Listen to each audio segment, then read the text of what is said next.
शहरातील रस्त्यांवरील जीवघेण्या खड्ड्यांच्या प्रश्नावरून शनिवारी आयोजित करण्यात आलेल्या विशेष महासभेच्या सुरुवातीलाच सभागृहामध्ये जोरदार आंदोलन करण्यात आलं।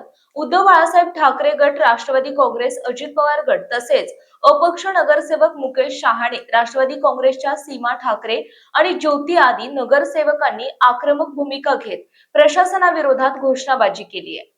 शहरातील खड्ड्यांमुळे आतापर्यंत 5 जणांचा मृत्यू तर अनेक नागरिक जखमी झाल्याचा मुद्दा आंदोलकांनी उपस्थित केला।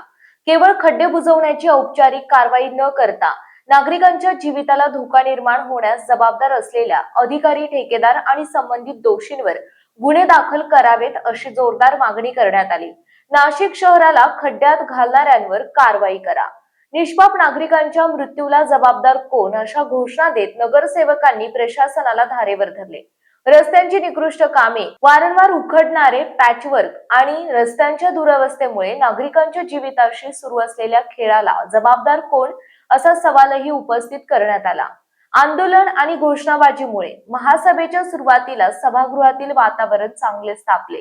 गोंधळ वाढत असताना महापौर हिमगौरी आडके आहेत यांनी हस्तक्षेप करत आंदोलकांना शांत केले आणि त्यांना जागेवर बसवले। त्यानंतर महासभेचे कामकाज पुढे सुरू झाले। दरम्यान खड्ड्यांमुळे झालेल्या मृत्यूंची जबाबदारी निश्चित करून दोषींवर कारवाई होणार का, याकडे आता सर्वांचं लक्ष लागले आहे। त्यामुळे ही विशेष महासभा केवळ खड्डे बुजवण्याच्या आश्वासनापुरती मर्यादित राहणार की प्रत्यक्ष जबाबदारी निश्चित करून दोषींवर कारवाईचा निर्णय घेतला जाणार, याबाबत उत्सुकता निर्माण झाली आहे।